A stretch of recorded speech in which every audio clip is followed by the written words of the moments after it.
a água se torna doce, até que eles vão ao monte Sinai, e lá, trovões e glória. E lá eles ficam 11 meses, recebem os mandamentos e pecam também. Mas foi lá também que o Senhor renovou a sua história com eles.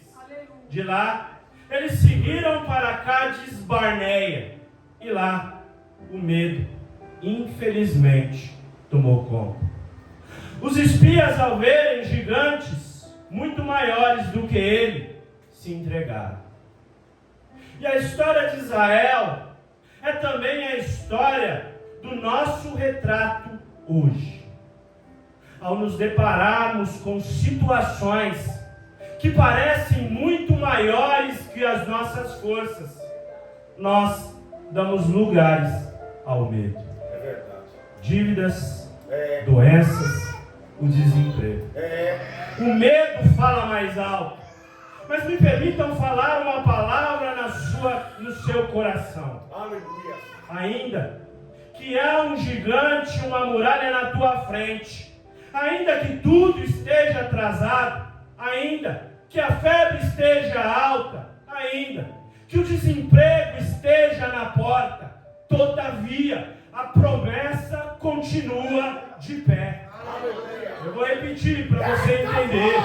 Ainda que tudo esteja atrasado, a promessa do Senhor continua de pé. Porque o mesmo Deus que sustentou Israel no deserto é o Deus que sustenta também a sua casa. Assim diz o Senhor. Aleluia. Aleluia. Aleluia.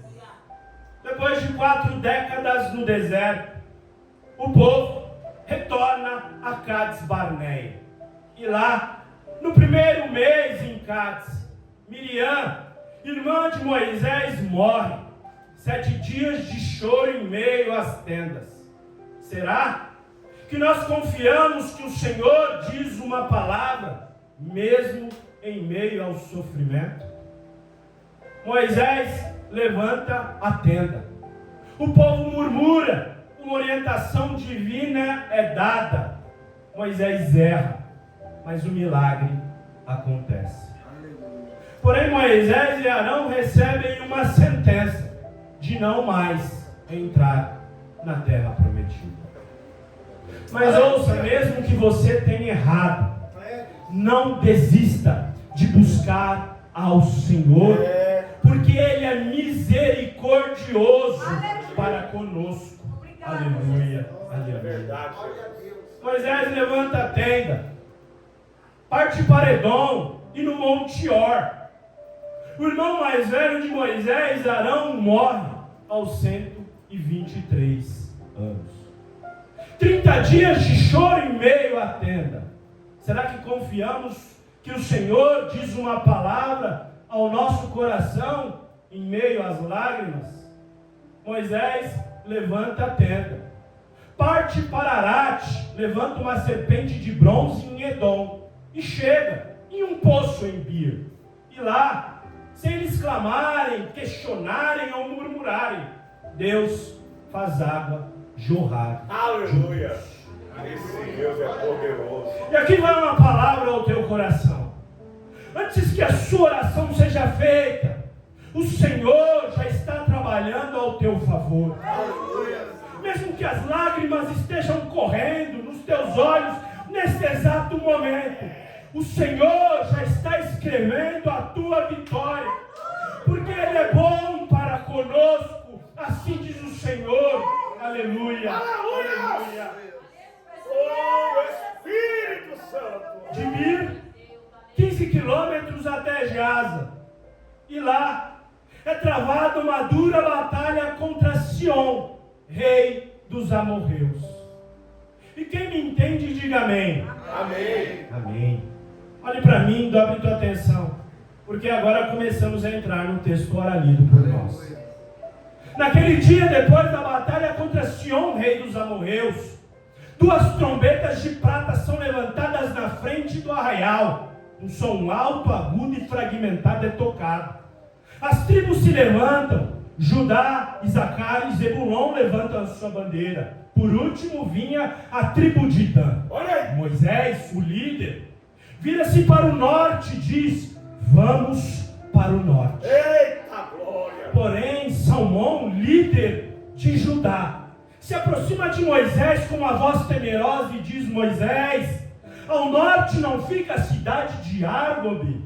Moisés, como um bom líder, diz: sim, mas o Espírito Santo mandou irmos para lá.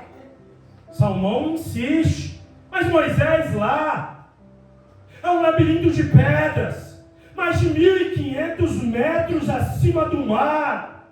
Moisés olha para ele e continua em silêncio. Salmão não se dá por vencido e questiona Moisés. Lá as pedras são negras, pedras que brilham como fogo e cortam os pés. Moisés direciona todos para o norte, conforme o Espírito Santo o direcionava. 16 dias de caminhada, em meio a câmeras cavernas, pisando sobre pedras vulcânicas. O vento corta, o calor sufoca. Até que então, o chão de pedras dá lugar a uma paisagem verde e verdejante. O que parece, a esperança renasceu. Mas em meio à caminhada todos param, de forma abrupta. Uma fortaleza colossal estava de frente deles. Portas reforçadas com cedro, ferrolhos de bronze, muros de 12 metros de altura. Era o dobro de Jericó. Era o impossível multiplicado. Todos param. O medo tomou conta. Olha aí. Moisés suspira. Eles haviam chegado no lugar mais temido do mundo antigo, Edrei, popularmente conhecida pelos cananeus como a cidade dos mortos. De repente, um barulho, as portas se abrem, o rei daquele lugar sai na frente de um grande exército. Todos ficaram paralisados. Moisés chegou na maior batalha dele, de todo o Pentateuco. Para quem, João Mário, assim como eu, nós chegamos no browser. Para os fãs de Star Wars, assim também como eu, chegamos no Darth Vader. Para quem assistiu Os Vingadores, esse aqui é o Thanos. Mas quem é esse rei tão temido? Os cananeus do reino ugarítico chamavam-no de um rei eterno, que reinava sobre a cidade dos mortos em Edrei. A tradição rabínica diz que Og tinha mais de 500 anos. Raishim Maimonides diz que ele vivia desde os tempos de Abraão. Targum Midrash e Talmud diz que ele era um sobrevivente do dilúvio. Mas o que a palavra diz para nós? Og, o rei de Bazã, foi o responsável por causar pavor nos 10 espias enviados por Moisés. Og dominava 66 cidades. 1/4 de toda a terra prometida era governada por Og. Ele era o maior governante de toda a terra prometida.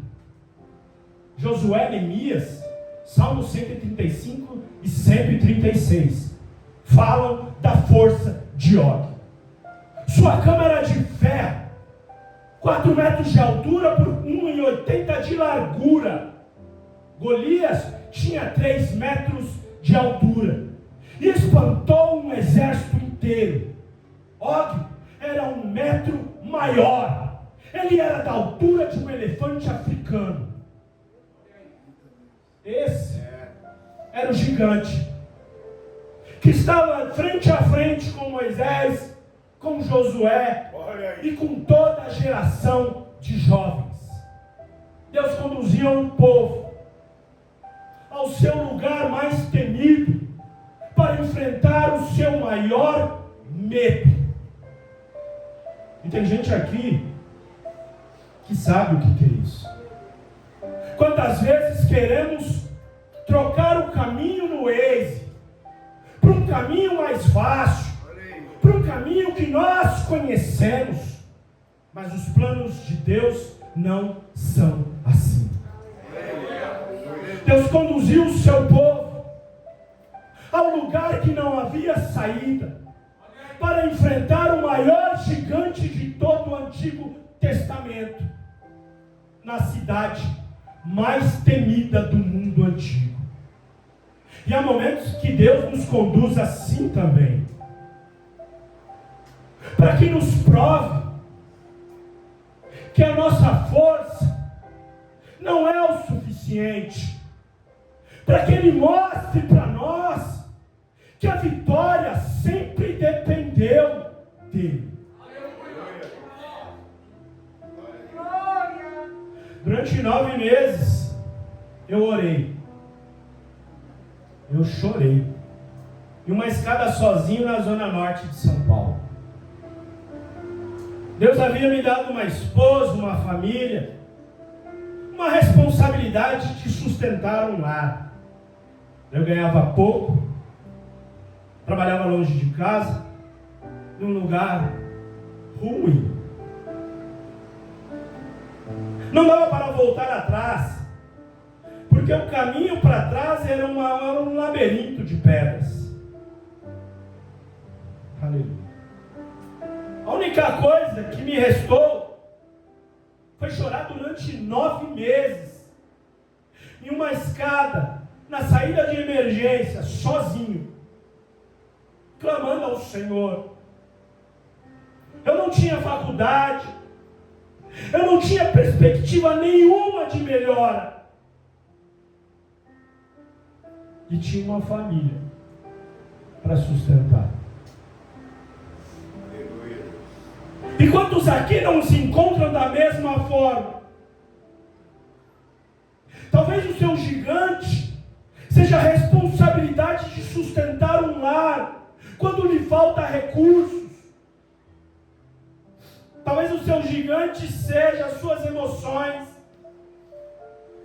Você se pega chorando, sem saber